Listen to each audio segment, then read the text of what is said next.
बिस्मिल्लाहिर्रहमानिर्रहीम। अस्सलाम वालेकुम बच्चों। ना जी, मैं हूं सर शहजाद सायर और आज मैं आपको 9th क्लास का जो साइंस ग्रुप है उसका पहला चैप्टर मैं आपको एक्सप्लेन करने लगा हूं। फर्स्ट चैप्टर की इंशाल्लाह फर्स्ट एक्सरसाइज तक मैं आपको एक्सप्लेन करूंगा। तो मेरा तारुफ यही है कि मैं पहले 10th क्लास की वीडियोस बना रहा था मैथ की, तो अब इंशाल्लाह 9th क्लास की भी वीडियोस मैंने स्टार्ट कर ली हैं, तो ये भी इंशाल्लाह इसको हम पूरा कंप्लीट करेंगे। तो आप एक दफ़ा देखें ज़रूर, ठीक है, आपको पता चले कि बेहतर तरीके से मैं पढ़ा रहा हूँ, समझा रहा हूँ या नहीं। तो अगर बेहतर तरह से समझा रहा हूँ तो ज़रूर फॉलो कीजिएगा, सब्सक्राइब कर लीजिएगा ताकि आपको बेहतर तरीके से समझ आ सके। ठीक है जी, तो चलें शुरू करते हैं। अच्छा, मेरा तरीका ये होगा कि मैं इंग्लिश और उर्दू दोनों वाले बच्चों को एक्सप्लेन करता चलूँ साथ साथ, ताकि दोनों तरह के बच्चों को समझ आ सके, क्योंकि ज़ाहिर है दोनों तरीक़ों से बच्चे पढ़ रहे होते हैं। ओके जी, सो मैट्रिसेस एंड डिटर्मिनेंट्स, ये पहला चैप्टर का टाइटल है और इसको उर्दू में हम कहते हैं कालब और मक्ता। ठीक है जी, कालब और मक्ता का रेलिवेंट चीज़ें होंगी इसमें। अब ये आर्थर केले ने ये कालब का कंसेप्ट जो है, मैट्रिसेस का कंसेप्ट, ये इसने दिया था और ये इंग्लिश मैथमेटिशियन था। ठीक है, अच्छा, अब ये डेफिनेशन है क्या, देखें, बहुत ही सिंपल सी डेफिनेशन है। A rectangular arrangement of real numbers। Main चीज़ ये है रेक्टेंगुलर अरेंजमेंट की जा रही है, तरतीब लगाई जा रही है किस अंदाज में, रेक्टेंगुलरली यानी कि मुस्ततीली अंदाज में। ठीक है, तो किसी भी आदाद को हम अगर मुस्ततीली शक्ल में लिख देते हैं तो हम कहते हैं कि ये कालब बन गया। और उसमें बड़ी क्लासों में तो ब्रैकेट नहीं लगती, लेकिन आपकी क्लासों में ब्रैकेट्स भी लगती हैं दोनों तरफ, तो वो मैट्रिसेस या कालब बन जाता है। देखें, इसी को उर्दू में आदाद को मुस्ततीली शक्ल में लिख लेना कालब कहलाता है। बिल्कुल सिंपल सी डेफिनेशन। अब देखें, नीचे हमने उसकी एग्जांपल दी है, वहाँ से क्लियर होगा कि 5, 6, 9 और 0। तो देखें, हमने एक मुस्ततील बनाई हुई है, रेक्टेंगल बनाई हुई है या स्क्वायर कह लें, वो बनाया हुआ है और ब्रैकेट्स हमने लगाई हुई है। तो ये जो शेप है, ये शक्ल जो है, ये मैट्रिसेस या फिर कालब कहलाती है। ठीक हो गया जी। अब इसमें जो सबसे पहली और बेसिक चीज़ आपने याद रखनी है वो ये कि इधर से सीधा, जैसे हमारी ये पेज की लाइनें लगी हुई हैं, तो इसको हम कितार कहते हैं उर्दू में और इंग्लिश में रो कहते हैं कि ये हमारी रो है, ये हमारी सेकंड रो है। तो इस कालब या इस मैट्रिक्स के अंदर हमारे पास 2 रोज़ हैं या 2 कतारें हैं। और इसी तरह अगर कॉलम की बात की जाए तो कॉलम हम ऊपर से नीचे की तरफ आते हैं। ठीक है, तो ऊपर से नीचे की तरफ आएंगे तो वो कॉलम होंगे। ये मैंने नीचे एग्जांपल्स आपको बता दी हैं कि 5 और 6 ये रो है, कतार कहते हैं, और 5 और 9 ऊपर से नीचे की तरफ कॉलम, उसको हम कहेंगे, उर्दू में भी कॉलम ही कहते हैं। ठीक हो गया, आगे चलते हैं। ओके जी, नेक्स्ट कंसेप्ट जो है वो है ऑर्डर ऑफ अ मैट्रिक्स, कि एक मैट्रिक्स जो है, जो कॉलम है, उसका मर्तबा क्या होता है। ऑर्डर यानी कि उसका मर्तबा।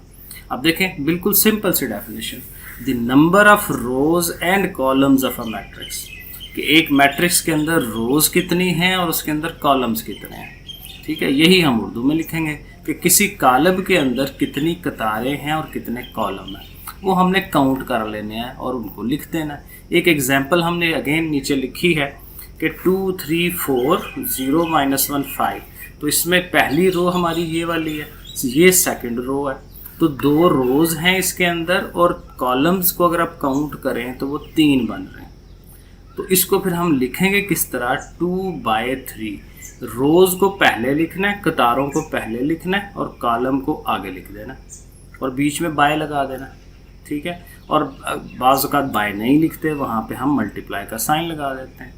तो जस्ट इस तरह से लिख दिया जाए तो ये क्या हो जाता है, ऑर्डर हो जाता है मैट्रिक्स का, या उर्दू में कहें तो कालब का मर्तबा हो जाता है। क्लियर हो गया। एक और कंसेप्ट है, फिर एक्सरसाइज आ जाएगी, इक्वल मैट्रिक्स। बिल्कुल बच्चों वाला काम है, इजी काम है, जिसको हम उर्दू में कहते हैं जी मसावी कालब। अब 2 मैट्रिक्स होंगे आपके पास, 2 कालब होंगे, और आपने चेक करना है कि वो एक दूसरे के बराबर हैं या नहीं हैं। तो देखें, हम लिख रहे हैं कि 2 matrices will be equal if. कब इक्वल होंगे, नंबर 2 कंडीशंस हैं, और दोनों कंडीशन बड़ी सिंपल हैं, बच्चों वाली हैं, कि order of A is equal to order of B, दोनों का ऑर्डर बराबर हो। ठीक है, याद रखना आसान है, दोनों का मर्तबा बराबर हो। और फिर दूसरा कि कॉरस्पॉन्डिंग एंट्रीज आर इक्वल, कि आमने सामने वाली जहाँ जहाँ जो पोजीशन बनती है उन पोजीशनों पे ऊपर जो एलिमेंट्स हैं, जो चीज़ें हैं, वो बराबर होने चाहिए, आदाद बराबर होने चाहिए, नंबर्स बराबर होने चाहिए, यानी हर लिहाज से दोनों चीज़ें इक्वल हो। ठीक है, इसी सारे को हम उर्दू में भी लिख लेंगे। तो ये देखें हमने उर्दू में भी लिख दिया कि दो कालम मसावी होंगे अगर दोनों का मर्तबा बराबर हो और दोनों के अरकान भी एक जैसे हों, अरकान एलिमेंट्स। ठीक है, और देखें ये मैंने एक सिंपल सी मिसाल बनाई है अपने पास से कि ए में अगर है 5 2 0 1 और बी में है 5 4 -2 3 -3 6 -5।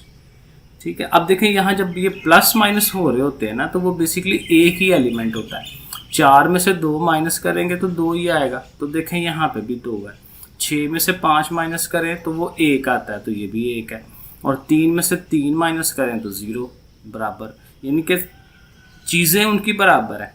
और मर्तबा भी अगर आप देखें तो ये 2/2 का है और ये भी 2/2 का है, 2 रोज़ हैं, 2 कॉलम्स हैं, तो फिर मर्तबे भी दोनों के बराबर हैं और उनके आमने सामने वाली जो चीज़ें हैं, जो अरकान हैं, वो भी आपस में बराबर हैं। तो हम लिख देंगे कि ए और बी जो हैं वो इक्वल हैं, मसावी हैं एक दूसरे के।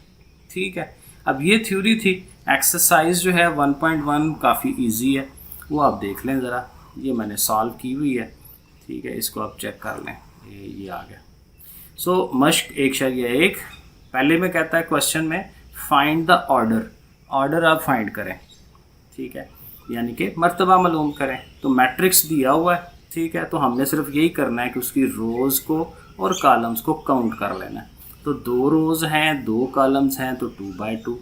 ठीक है, इसमें भी वही है, ये भी 2/2 है। सी वाले को काउंट देखें तो रो ऐसे जा रही है। ठीक है, ये कतार है, तो 2 से 4 ये एक ही रो है, एक ही लाइन है। ठीक है, तो एक ही कतार होगी, कतार पहले लिखते हैं, ये याद रखना है। ठीक है ना, और कॉलम ऊपर से नीचे की तरफ आना है, तो ये कॉलम है और ये भी कॉलम है, तो 2 हो जाएंगे कॉलम, तो 1/2 हो जाएगा। इसी तरह यहाँ आए तो ये 4 0 6 कॉलम की शक्ल में लिखे हुए हैं। एलिमेंट्स तो 3 है लेकिन कॉलम की शक्ल में लिखे हुए हैं, तो इसलिए, और हाँ सॉरी, पहले कतार देखनी है। तो इसमें रो जो है वो 1 ऐसे 2 ऐसे 3। ठीक है, तो 3 रोज़ बनती हैं, 3 कतारें। और फिर जो कॉलम है वो तो ज़ाहिर है एक ही है, तो इसको हम लिखेंगे कि ये 3/1 है। ठीक हो गया, आगे चलते हैं।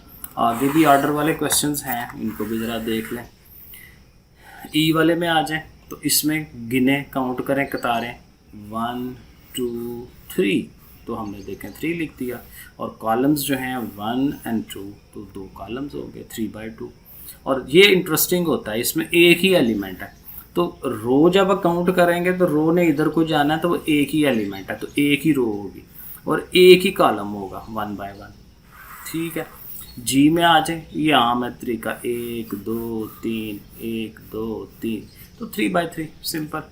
और ये भी आप वैसे कर लेंगे। नंबर 2, क्वेश्चन नंबर 2 जो है, इसमें उसने क्या कहा है कि विच आर इक्वल, ये जो मैट्रिसेस दिए हुए हैं इनमें से कौन कौन आपस में बराबर है। तो इसमें हमें सब की शक्ल ध्यान रख लेनी है, कौन कौन से मसावी हैं वो देखने हैं।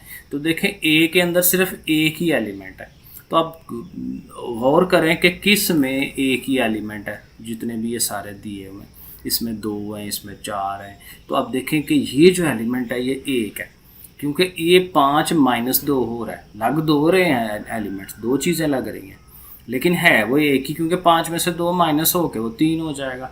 तो इधर भी 3 है और ये भी 3 है, तो मतलब ये हुआ कि ए जो मैट्रिक्स है और जो सी मैट्रिक्स है वो एक दूसरे के बराबर है। तो हम लिख देंगे A = C, वो मैंने आगे लिखा है अगले पेज पे, तो आप इसको लिख सकते हैं। बी में देखें 3 और 5, एक ही कतार है और उसमें 3 और 5 है, तो ढूंढें कि और किस में 3 और 5 है। ये 5 और 3 है, ये बराबर नहीं हो सकते क्योंकि उनकी जगह डिफरेंट है, उसका 3 पहले है, उसका 5 पहले है, ये बराबर नहीं है। इस तरह की और शक्ल ढूंढें, तो और शक्ल जो है ये आई वाला देखें, ये 3 है और ये 3 + 2 लिखा हुआ है, तो ये 3 और 5 है, वो भी 3 5, ये भी 3 5, तो बी जो है वाई के इक्वल हो जाएगा। ठीक है, इस तरह से इनको ढूंढें। इसी तरह ये जो ई और एच है, ये तो वैसे ही डायरेक्ट नज़र आ रहा है कि सेम है। और अगर जे को आप थोड़ा हल करें तो 2 और 2 4, वो भी 4 है। 2 में से 2 माइनस करें 0, वो भी 0। तो ये तीनों आपस में बराबर होंगे, ई एच जी जे, ठीक है। तो इस तरह से, तो ये मैंने आगे वैसे आंसर्स लिख दिए हैं, और इसी तरह ज़ाहिर है वो पीछे एक्सरसाइज में भी जो जो सोल्यूशन होता है वहाँ पे भी लिखे होते हैं आंसर्स इसके, ठीक है जी। तो इस तरह से इनको आंसर्स बस लिख देना है कि ए सी के बराबर है, बी आई के बराबर है। अब आ जाए